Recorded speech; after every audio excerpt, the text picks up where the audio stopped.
नमस्कार दोस्तों, study Chrome channel में आप सभी का एक बार फिर से स्वागत है।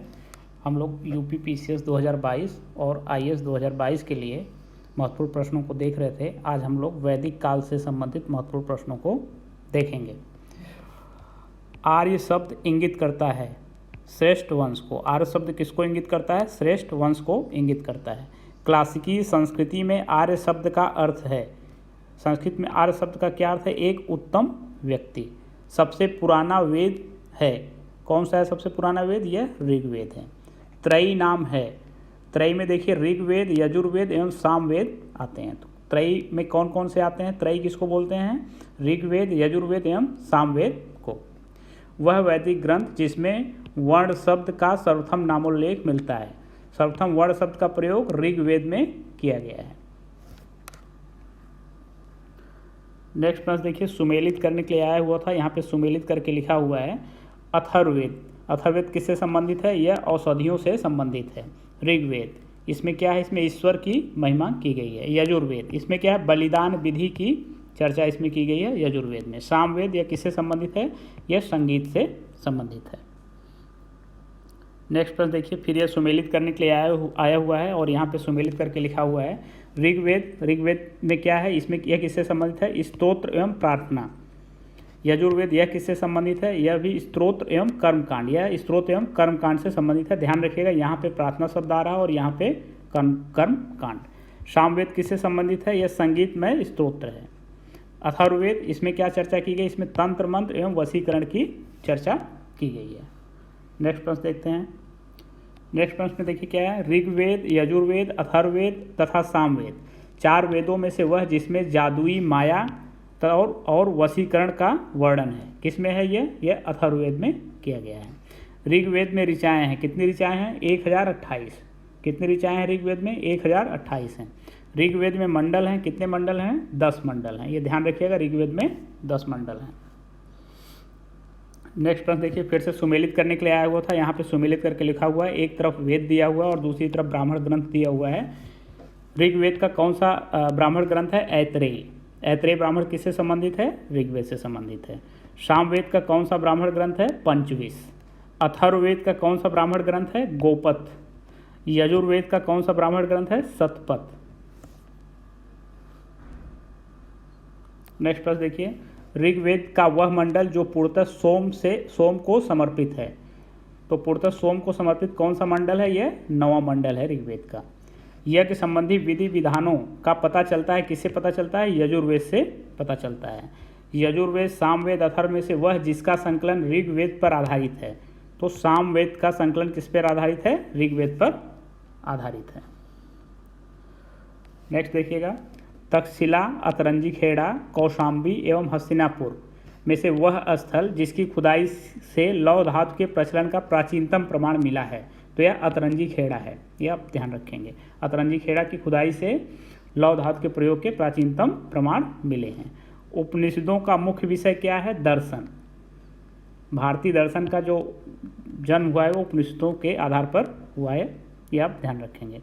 ऋग्वेद, परिवर्ती संहिताएं, ब्राह्मण तथा उपनिषद में से वह वैदिक साहित्य जिसमें मोक्ष की चर्चा की गई है, ये किसमें की गई है? उपनिषद में की गई है। मोक्ष शब्द का सबसे पहले उल्लेख हुआ है श्वेताश्वर उपनिषद में। किस उपनिषद में हुआ है? श्वेताश्वर उपनिषद में मोक्ष शब्द का सबसे पहले प्रयोग हुआ है या उल्लेख हुआ है। आध्यात्म ज्ञान के विषय में नचिकेता और यम का संवाद जिस उपनिषद में प्राप्त होता है वह कौन सा उपनिषद है? कठोपनिषद। यम, नचिकेता और यम का संवाद किस उपनिषद में प्राप्त होता है? कठोपनिषद में प्राप्त होता है। उपनिषद काल के राजा अश्वति शासक थे केकय के। कहाँ के शासक थे? केकय के। वैदिक साहित्य का सही क्रम है, देखिए सही क्रम क्या है? सबसे पहले वैदिक संहिताएं आई, उसके बाद ब्राह्मण ग्रंथ आए, फिर आरण्यक आए, उसके बाद उपनिषद ग्रंथ आए। नेक्स्ट प्रश्न देखिए, आरंभिक वैदिक साहित्य में सर्वाधिक वर्णित नदी कौन सी है? तो आरंभिक वैदिक साहित्य में पूछ रहा है, तो सर्वाधिक वर्णित नदी आरंभिक वैदिक साहित्य में कौन सा था? सिंधु नदी। वैदिक नदी अस्किनी की पहचान की जाती है किस नदी के रूप में? चेनाब नदी के रूप में। ऋग्वेद में जिन नदियों का उल्लेख अफगानिस्तान के साथ आर्यों के संबंध का सूचक है, कौन कौन सी नदियां हैं? कुबा है और क्रमु। कुबा और क्रमु जो नदियाँ हैं, इससे पता चलता है कि आर्यों का संबंध किससे भी रहा है, अफगानिस्तान से भी रहा है। इसके बाद देखिए फिर सुमेलित करने के लिए आया हुआ था, यहाँ पे सुमेलित करके लिखा हुआ है, एक तरफ वैदिक नदियाँ दिया हुआ है और एक तरफ उनके आधुनिक नाम दिए हुए हैं। कुबा का आधुनिक नाम क्या है, काबुल। परुशड़ी का आधुनिक नाम क्या है, रावी। सदानीरा किसको कहते थे, गंडक को कहते थे। शतुद्री किसको कहते थे, सतलज को प्राचीन काल में शतुद्री कहा जाता था। नेक्स्ट प्रश्न देखिए, वह प्रथा चतुष्ट है जो वेदोत्तर काल में प्रचलित हुई। वेदोत्तर काल में मतलब वैदिक काल के बाद में जो प्रचलित हुई तो वह थी प्रथा चतुष्ट। कौन कौन से, ये 4 आश्रमों के था। जैसे शुरुआत में ब्रह्मचर्य, उसके बाद गृहस्थ आश्रम, वानप्रस्थ और संन्यास। नेक्स्ट प्रश्न देखिए, धर्म तथा रीत भारत की प्राचीन वैदिक सभ्यता के एक केंद्रीय विचार को चित्रित करते हैं। इस संदर्भ में सत्य कथन है। ये देखिए, ये दोनों कथन सत्य थे। धर्म व्यक्ति के दायित्वों एवं स्वयं तथा दूसरों के प्रति व्यक्तिगत कर्तव्यों की संकल्पना था। बिल्कुल सही बात है। दूसरा देखिए, रीत क्या था, यह मूलभूत नैतिक विधान था जो सृष्टि तथा उसमें अंतर्निहित सारे तत्वों के क्रियाकलापों को संचालित करता था। इसको रीत कहा जाता था।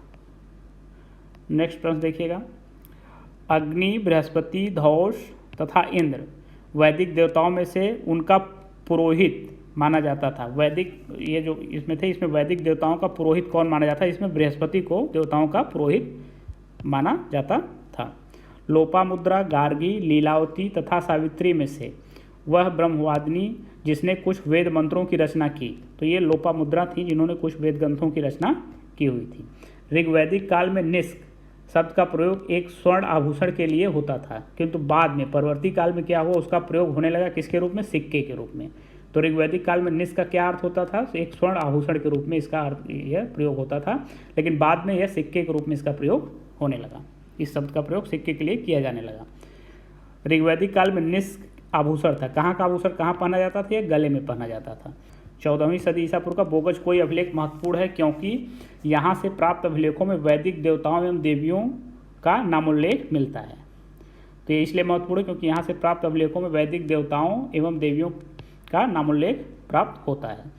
मानसेहरा, शाहबाजगढ़ी, बोगज कोई तथा जूनागढ़ अभिलेखों में से वह जो ईरान से भारत में आर्यों के आने की सूचना देता है, तो कौन सा है, यह बोगज कोई अभिलेख। नेक्स्ट देखिएगा, शंकराचार्य, एनी बेसेंट, विवेकानंद तथा बाल गंगाधर तिलक में से वह जिसने आर्यों के आदि देश के बारे में लिखा है, तो यह बाल गंगाधर तिलक ने लिखा हुआ है। पुरुष मेघ का उल्लेख हुआ है शतपथ ब्राह्मण में हुआ है। शतपथ ब्राह्मण में उल्लिखित राजा विदेह माधव से संबंधित ऋषि थे ऋषि गौतम राहुगढ़। इनसे राजा विदेह माधव से संबंधित ऋषि कौन से, ऋषि गौतम राहुगढ़ इनसे संबंधित थे। उत्तर वैदिक काल में आर्य संस्कृति का धुर समझा जाता था, किसको, अंग एवं मगध को। तो उत्तर वैदिक काल में आर्य संस्कृति का धुर मतलब प्रमुख स्थान कौन थे, अंग एवं मगध। नेक्स्ट प्रश्न देखिएगा, सिंधु, सरस्वती, वितस्ता तथा यमुना में से वह नदी जिसे ऋग्वेद में माते तमा, देवी तमा एवं नदी तमा के रूप में संबोधित किया गया है, यह कौन सी नदी है, सरस्वती नदी है।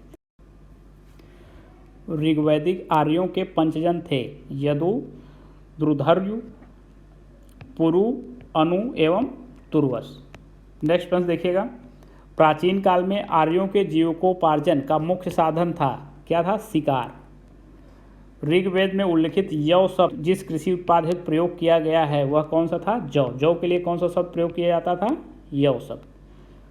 वैदिक युग में प्रचलित लोकप्रिय शासन प्रणाली थी वंश परंपरागत राजतंत्र प्रणाली। नेक्स्ट प्रश्न देखिएगा, सर्वाधिक ऋग्वैदिक सूक्त समर्पित हैं किसको, इंद्र को। ऋग्वेद में इंद्र के बाद सर्वाधिक संख्या में मंत्र संबंधित हैं किससे, अग्नि से। ऋग्वेद में युद्ध का देवता समझा जाता था किसको, इंद्र को। युद्ध का देवता किसको समझा जाता था, इंद्र को। पूर्व वैदिक आर्यों का सर्वाधिक लोकप्रिय देवता कौन था, इंद्र। श्रीमद् भागवत गीता मौलिक रूप में लिखी हुई है संस्कृत में। महाभारत मूलतः जानी जाती है, महाभारत का क्या नाम, एक और नाम है इसको क्या बोलते हैं, जय संहिता इसको बोलते हैं। जय संहिता के रूप में भी महाभारत को जाना जाता है। हिंदू पौराणिक कथा के अनुसार समुद्र मंथन हेतु जिस सर्प ने रस्सी के रूप में स्वयं को प्रस्तुत किया वह कौन सा था? वासुकी। अछूत की अवधारणा स्पष्ट रूप से उद्धृत हुई है धर्मशास्त्र के समय में। अछूत की अवधारणा जो विकसित हुई है धर्मशास्त्र के समय में विकसित हुई। नेक्स्ट प्रश्न देखिएगा, सत्यमेव जयते शब्द लिया गया है मुंडक उपनिषद से लिया गया है। सत्यकाम जाबाल की कथा जो अनब्याही माँ होने के लांछन को चुनौती देती है उल्लेखित है किसमें? छांदोग्य उपनिषद में। छांदोग्य उपनिषद में यह कथा उल्लेखित है। ऋग्वेद की मूल लिपि थी ब्राह्मी लिपि में ऋग्वेद लिखा गया था। वैदिक कर्मकांड में होता का संबंध किससे है? तो यह ऋग्वेद से संबंधित है। अवेस्ता और ऋग्वेद में समानता है, इन दोनों में क्या है? समानता है। और अवेस्ता कहाँ से संबंधित है? तो यह ईरान से संबंधित है। वैदिक काल में धन्या कहा जाता था किसको? गाय को। ऋग वैदिक काल के प्रारंभ में महत्वपूर्ण मूल्यवान संपत्ति समझा जाता था किसको? गाय को महत्वपूर्ण मूल्यवान संपत्ति समझा जाता था। नेक्स्ट प्रश्न देखिएगा, प्राचीन भारतीय समाज के प्रसंग में कुल, वंश, कोश तथा गोत्र शब्दों में से वह शब्द जो शेष 3 वर्ग का नहीं है, तो कौन सा नहीं है? कोश नहीं है। बाकी कुल, वंश और गोत्र ये क्या है? संबंधित हैं। संस्कारों की संख्या कितनी है? 16। जीविकोपार्जन हेतु वेद वेदांग पढ़ाने वाला अध्यापक कहलाता है? उपाध्याय कहलाता है। आप लोग इस चैनल को सब्सक्राइब कर लीजिए जिससे कि इस तरह के और भी वीडियो आपको समय पर मिल सकें। धन्यवाद।